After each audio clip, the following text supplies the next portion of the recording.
Accountability. That's the word that Coach used last week after we lost to the Patriots. And today we got a statement, a brutally honest statement, it says, from Trent Brown about his performance last week.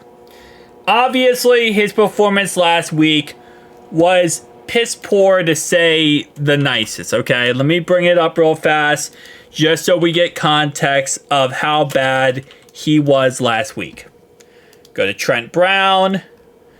Last week, he had a overall grade of 61, a pass blocking grade of 48.8, and a run blocking grade of 71.3.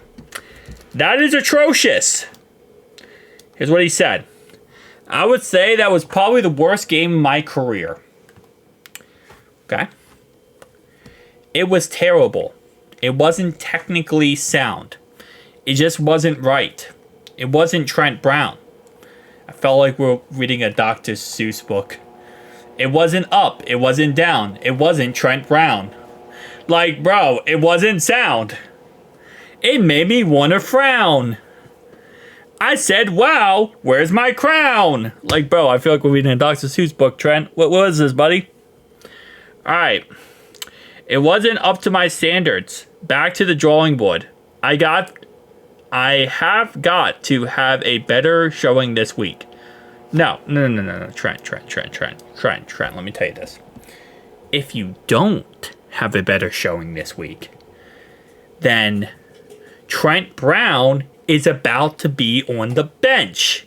And he's about to have a giant frown because Amarius Mims is going to take over the town. Dr. Seuss forever, baby. Let's go.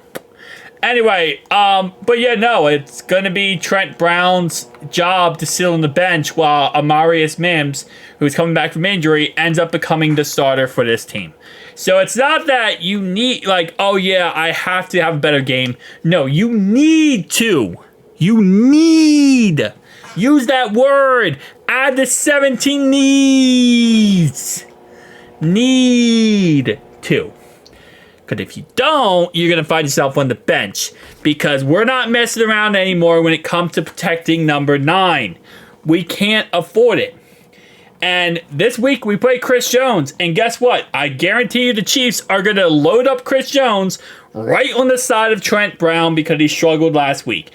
Any good coach would do that, as Spags will, obviously. But what I'm scared about is playing the SKYLERs. Because we don't play them until later in the season, which is nice. But still, that SKYLERs game is going to be tough if we can't have a right tackle that we can trust. By that point, hopefully, we do go ahead and go more toward the Amarius Mims route. Because I don't know if you guys saw last week's game versus the Falcons, but TJ Watt might have single-handedly won the SKYLERs that game.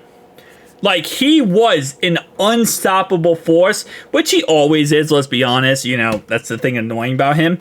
But he was even more of an unstoppable force than he normally is. Like, he was actually that much more powerful, which scares the crap out of me because he likes to line up on the right-hand side.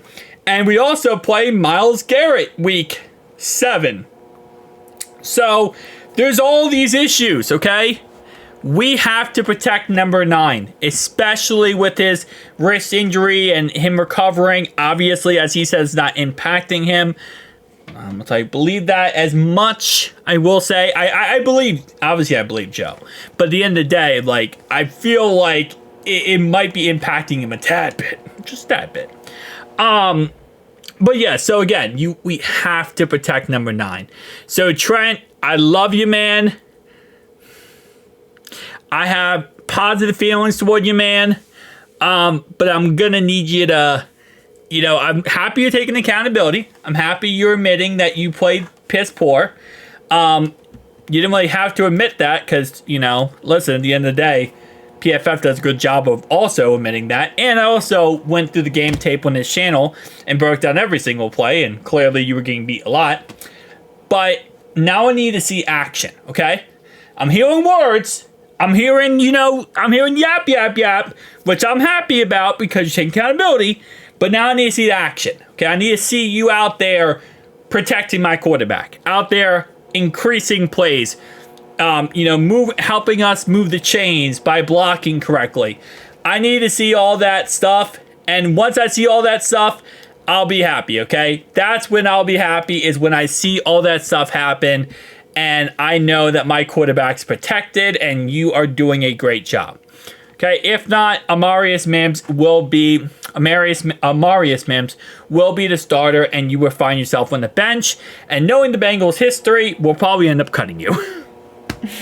L. Collins, baby. We cut that man for no reason.